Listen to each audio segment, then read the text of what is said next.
Somalia teaching trip day 1. We're just about to take off to fly to Hargeisa in this cool plane. Check it out.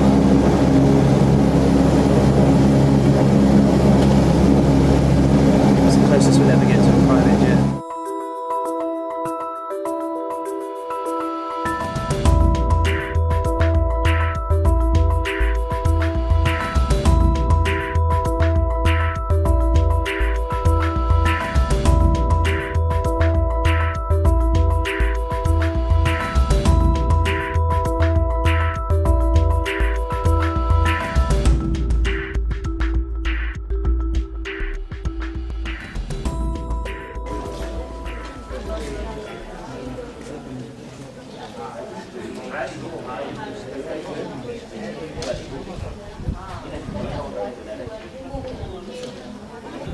This is the male ward.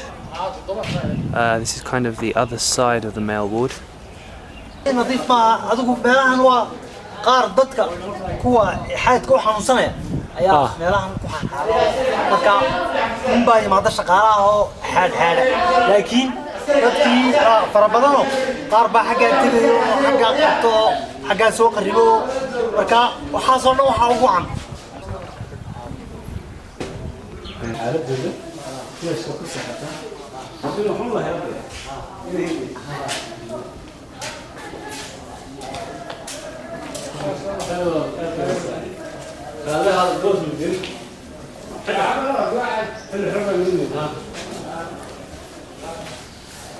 So I'm just here on the mental health ward.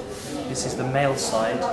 This is one of the dormitories for the patients. As you can see, it needs a lot of work. It needs a lot of cleaning.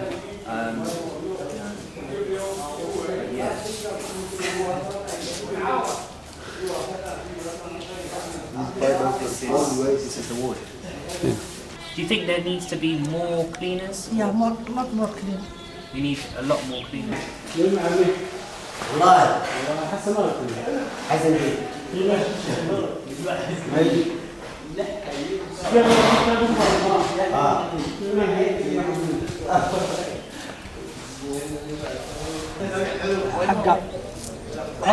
راشن بقى مش لكن لكن راشن بقى لوكريا راشن كان لوكريا مثلا يو جيرو وحين كاس وقعت راشن كان اللي بيقولوا هو لوبي فقدنا لويانا إنه ويجوجا حكروا لوبي هي إن لوكريا لوكريا بيجوجا ما تضاد مركي جوجا لوكريا صابون لوكريا يا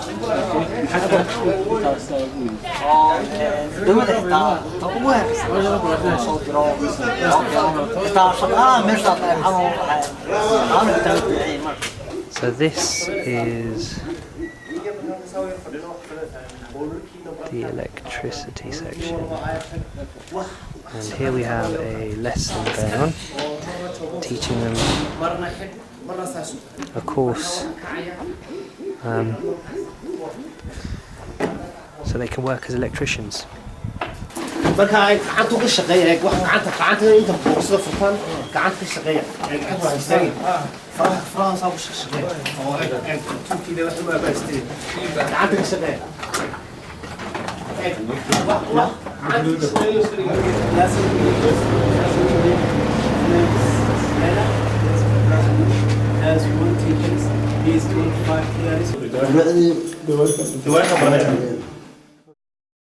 So this is the third teaching trip. Right. Again, it's teaching the final year medical students, this time at Hargeisa University. There are 26 of them, so it's quite a big group. And the teaching is an intensive teaching course, trying to cover the basics of psychiatry. Do you think it's been going well this time around? I think it's been going really well. It seems to be going to time. We're getting through all the teaching. The questions I asked, did you notice anything about the questions? You were interested in the questions and follow. Yes, so I wasn't really focusing on the issue.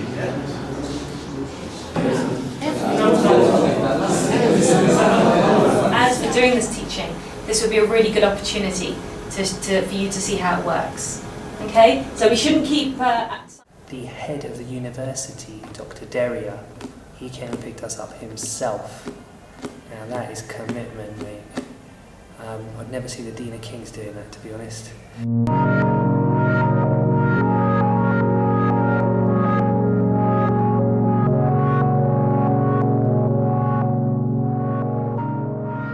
What kind of symptoms did you have? And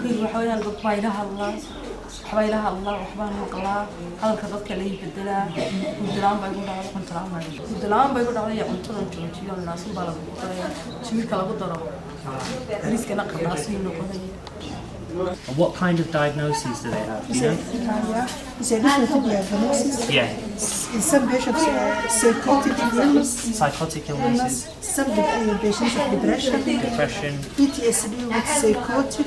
Oh, PTSD with psychotic symptoms. Dementia also. Dementia. You have some dementia. Yes. So some quite elderly patients with dementia. Yeah. One patient said admitted in hospital dementia. I see. Any manic patients with Bipolar, yes. Bipolar disorder. Yes. Yeah. I see. And cat abuse also. Oh, Substance cat abuse. abuse. Yeah. Substance abuse. And what kind of treatments do you use here? Treatment is not available in the mental department. There's not much treatment available. Not much treatment, but now it's available in treatment. Haloperidol, Doconate, 50 milligram. Okay, so use the depot. Yeah. Haloperidol tablet. Oral haloperidol. Chloromazine tablet. Okay. Amitriptyline. Yeah. Some of the drugs of small, for example, is fluoxetine. Fluoxetine. 25 milligram also. You've got some risperidone. Oral or? But it's small. Risperidone and fluoxetine. It's very small. I see. Right. Yeah. I understand. And the risperidone, do you have oral or the? Oral. Oral. Risperidone is a tablet. The tablets, yeah. Okay, yeah. You don't have the injection risperidone. No. Okay, I understand. Right. And do you find that your patients get better? Yeah. Have they been improving? Some patients improvement, some patients relapse. Really, some patients are relapsing. Relapse because when the admission to the hospital is improvement. Yeah. And the patient is discharge. Yes. When the discharge is beginning chewing cat. Sorry, to start chewing cat. Start to chewing cat. Yes. Chewing cat. Day and night is chewing. Yeah. But it's difficult to how to sleep. And sometimes the patients are jobless in the night. So they're not jobless. They're jobless. They're chewing cat day and night. And Day and night. And then so they can't sleep, so they relapse. Yeah. And then they come back here. They come back to the hospital, and it's very difficult how to manage that patient. I understand. maxaad dareemaysay waan xanuunsanayo ilaa xamar baan iska xanuunsanayo adigu berigii xamar wixii aan qabay waxay ahaayeen adigu quraan baan saari jiro masaajidaan geli jiro jin iyo wax caynkaas anigoo bogsaday oo anigoo joogaan shaki iyo waxba ay galay oo marka xanuun weyn baan dareemayo xitaa mid baa gacan iga dhacday oo inan baan dilay oo dhintay oo dhintay shaki waxaan siri wuu ku dilaya wuu ku sixiraan siri kan shaki baa igu dhacday xitaa waxaan isku dayay inaan anigu isdilaan xitaa isku dayay yes naqaskaan isku ceeyo xarig baan qaatay oo kii ugu horreysay la xidhay anigu waan bixiro marka caafimaadku mar buu isoo kordhayo marka xanuun badan baa markaa dareemay markaa xitaa waxaan isku dayay inaan qaar fara badan baa la dagaalamayo. How do you find the medication? Do you think it helps? Hurdadii waan helayo waan seexdayo marka yes it helped me a lot now I sleep well I do feel well. That's very good. waa wax fiican. Look at that monkey. You see that? A little kid with a monkey on his shoulder. That's incredible. The monkey was bigger than him.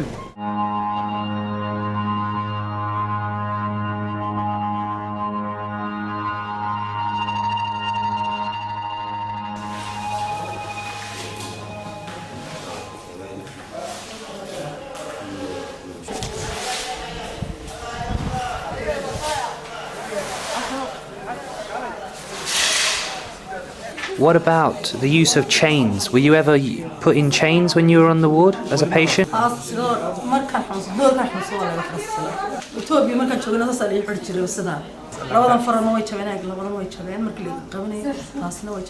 Do you think that chains should be used or they shouldn't be used?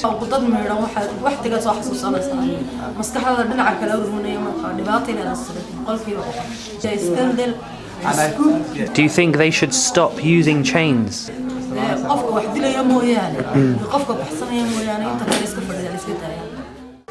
I noticed on the male side, a lot of the patients are chained. Yeah, How do you feel about that? it's very bad. It's very bad. But the patients is scared and not safe in the law and running. They try and escape. Escape. They're absconding. Yeah.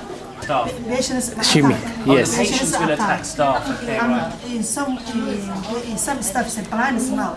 It's blind. Oh God. Yeah. It's a journey. It's a He tied a chain around his neck. and then it's a hang and then it's a blind. Ah, Are they still working or they No, left? it's a, He left. They left. But he not see He can't see anything. anything. Does it cause injuries to the patients? Or? Some patients injured. Yeah? With the chains. With the So what do you think we can do to stop the chaining? It's more staff is in the work. You need more staff. More staff Yeah? and more training how to prevent the aggressive patient. How to prevent aggression, yeah? How to calm them down? Yeah. And as you can see, they do use chains here. Yeah. it's better to be removed. Yeah, okay. This is the seclusion room essentially. So it's for patients who are aggressive and are hard to manage elsewhere. And as you can see, it's pretty basic. And there are some chains just here as well. How do you feel about the use of chains?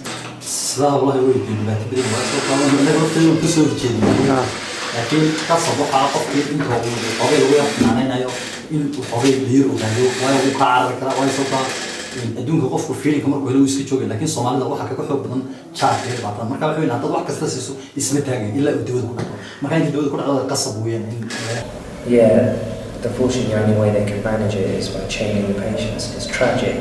It causes physical problems, you know, they get bruises from the chaining, I imagine, and they can't walk properly and they get muscle wasting.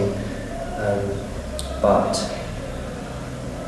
they just don't have the medication or the staff to use the kind of methods we use in the United Kingdom. Equally, you know, in the UK, we're using nurses to restrain patients physically and then medication to inject them and restrain them chemically. And we still have patients who have died on psychiatric wards in Bristol during control and restraints. So, you know, again, we shouldn't be too quick to judge. But, you know, there's a big problem here and it does need sorting out. I mean, for you as an intern, being one of only a few junior doctors in the whole region, what's your workload like? Does it make it very demanding and difficult to cope, or? Yes, it's not difficult, but it's a well-demanding job. It's a demanding job. You have to do jobs that are more than what you can afford sometimes. Right. Things that include covering many patients, with many different wards. Coping with a lot of patients, yeah. Coping with the patients, with the scarcity of nurses. Wow. Yes. Sometimes you are forced to do some nursing jobs. Sometimes you do IV lines, you cut stress patients, you may take NG tubes, you might give medications to patients. Sometimes. Yeah. That demands also to come back to the hospital at the time that you don't have job to do. I see. Yes, you have to come and visit even when you're not supposed to be working. Yes, so more hours than we are expected to do. You get 1 day off a week, right? Friday. In the Fridays, the nurses don't do the jobs they are Yes. to do. So do you come into the hospital Yes, on you have to Friday? come. Oh, so you do come in on Fridays? Yes, we do. Wow. We do. Otherwise, the patients will not get their medication. I see. Right. The point is an issue of responsibility. Are you actually responsible for your patients or not?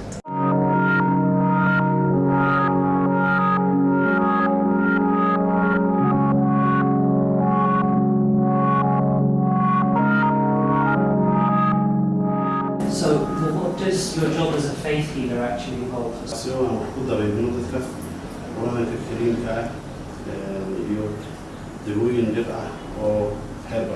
When you treat people using the Quran, how do you go about that?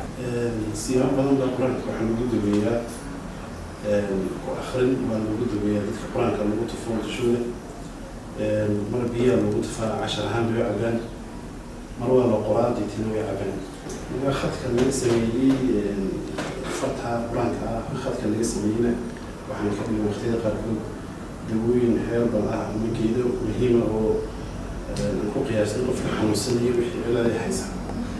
Oh, so you use the ink made from herbal medicine as well, and that's those things you understand. Okay. Okay, I understand. And do you think it works? marka dadku jawaabta ay soo celiyeen kasoo waxaan u aragnay dadka way soo tilmaamaya oo xanuunada suuqa kaga sheekaystaan ama xaafado soo tilmaamaya meeshii oo halkeen uga maxaysiis ka sameeyeen inaan dawooyinkayga aan ku shaacino xaysiisku wuxuu noqday soo tilmaamka dadka. So what kind of patients do they refer to? sidaan wiilka hore shaqada ku bilownay waxaan waxay ahayd in aan cilaajino markii ugu horeysa wixii duro la isku dhacdo sida jinka sixirka isha waxa inkaas oo leedahay xanuunada dadban in caadiga ahayn markii labaad waxay meeshii isku bedeshay markuu inay noqoto meel qaabisha xanuunada guud oo dhan waxaana aan keenay dawooyin fara badan oo dawo ah xanuunada. So tell me about the herbal medicine. xawaasuuda oo kale sida diinta noo sheegtay حديث النبي عليه الصلاة والسلام حباسوده عذر كستوى كده وغير ذنبي. You're saying they're trying to set up some kind of regulatory body for these faith healers. He said he's dead against beating patients, which some faith healers do, so obviously I was really pleased to hear that. And yeah, he also said that sometimes doctors refer patients to him, he refers patients to doctors. So kind of working fairly closely together, and I think that kind of model of faith healing is probably quite a good thing, because they don't have the resources to treat everyone using psychiatric methods, so at least it's meeting some of the need, and then hopefully the more seriously ill people can get referred to services, because their faith healer is going to be their first port of call rather than the hospital. At the moment, I think regulation around faith healing, eliminating all those faith healers that go around beating people and strangling them and burning them, and then working with faith healers rather than just completely discounting them. Look at this. There's everything that you could ever want. Yeah, you can get clothes, shoes, everything, and also yeah.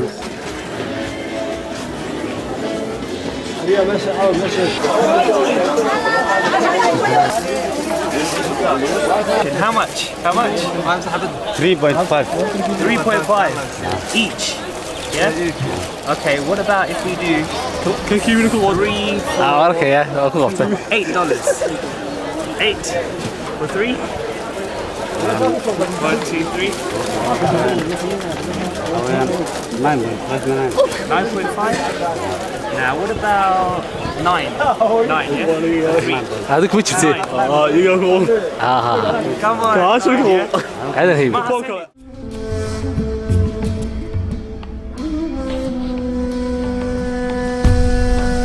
This is khat. Yes. Yeah? That's what it looks like. I see. What does it smell like? About $20. Yeah. $20 for that whole Yes, bottle? for that one. So this is a major problem here in Somaliland, because a lot of people chew khat, and it does cause a lot of psychiatric problems, as well as some physical health problems. It's a really commonly used substance. How much do you sell? About 5 pieces like this. Yeah. Bundles, yeah? 5 bundles. Do you think it causes any problems?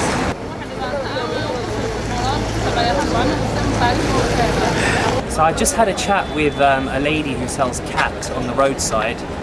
Very interesting conversation. She seems to be selling quite a lot of it on a daily basis. I think its use is pretty widespread here, and like I said, it does cause a lot of social and health problems around here. But then she also gave another side of the argument, which is that obviously she's trying to make a living, and she thinks that it stimulates people to work as well.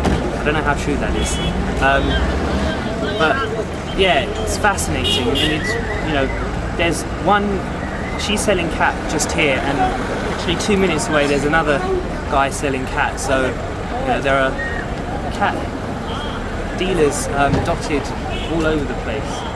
So yeah, I think it's quite a big problem. So Abdul Rahman, how long have you been chewing khat? 14 years. 14 years, wow, okay. And what does it feel like when you chew it? I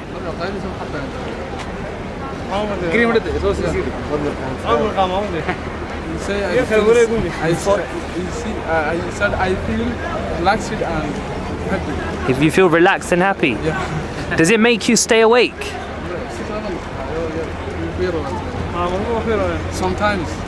Is that a problem? No.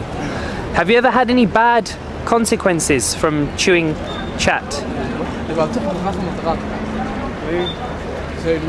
Have you ever, for example, got very scared when you've been chewing it?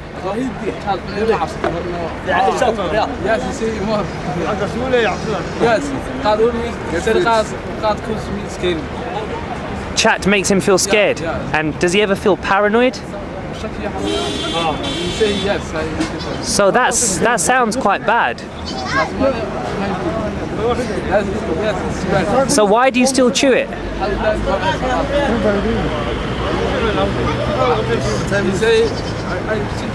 I don't have anything to do. You don't have anything to do? Do you have a job? I'm jobless. If you had a job, would you still chew khat? So maybe it's because you don't have anything else to do. Yeah? How do you pay for the khat? I get some friends and some families. So from friends and family. Do your family mind? Do your family mind? Do they like it? They don't like it, no? Okay. Okay. Do you think you want to stop? Yes, he said if I get a job, I will stop. So I'm just here with Abdul Razak, who's very kindly agreed to talk to me. He's been using khat for quite some time. How long have you been using it, Abdul Razak? For 25 years. Really? Wow, it's a long time. Yeah. And how does it affect your life? I feel some problem. Really? Like yeah. what? Yeah. What kind of problems have you been? The kind of no sleep. Really? They're not sexual. Really? So it affects your sexual function? Yeah. I feel sometimes for hallucination. Right. You're my enemy. Your enemy's talking about you. Yeah. That must be very upsetting for you. Yeah. You find that difficult? Yeah, for him. Yeah. How do you pay for the khat? Now, she's talked to my brother or my friend, and yeah. Do you get some money from them? Yeah, we give them some money. Yeah. Got Abdullahi here with Isa. Yeah. So Abdullahi, you've stopped chewing khat, have you? Yes. When did you stop? When did you stop? And how do you feel now that you've stopped? What do you do? What's your job? And how did you stop? qaadka waxaan joojiyey wax ka fikira inuu dhaqaalan la celiyahay faamiliyadaydii wixii soo galayba kala batay ama sidaa awgeed baan uga diiday caafimaadkayga. What advice would you give to other people who chew chat? waxaan tala siinaya qofka hadduu nolol doonayo uu sharaf doonayo cisi doonayo inuu iska joojiyo daraagiska qaadka leena iyo wixii raac. Do you miss it? Do you miss the feeling? He doesn't miss it, okay. Thanks, Abdullah, yeah? Assalamu alaikum. Khat is obviously an addictive drug. It contains chemicals similar to amphetamines, and it's causing a lot of physical and mental health problems here. And it's a situation that needs to be addressed. Khat is such a big part of life here. You know, we saw the khat dealers or the khat couriers driving through the city, at really high speeds, and then they stopped and unloaded, and there's a part of the market which is dedicated to khat, and there were loads of people around haggling, trying to buy khat. So it's a big thing, but then equally it's a socially accepted drug here, just like alcohol is socially accepted in the United Kingdom and other countries, and you know, really can't be judging them for using khat no more than anyone should be judging the UK for the alcohol use there. Miriam, how do you think the course went? The course was great. It was great. Wow, thank you. Do you think you might specialise in psychiatry? I think I will. Oh, you think you will? Exactly. Oh, fantastic. That's a good result for us. Do you think that in the future things will get better here? The future is waiting for King Coach. So it's up to King's College. Yeah, it's been a real eye-opener because, you know, apart from the teaching, which was a really satisfying thing to do, and particularly because the students were so enthusiastic, apart from that, I really got a kind of insight into culture here and what life is like. So it's been really special. I hope to come back one of these days.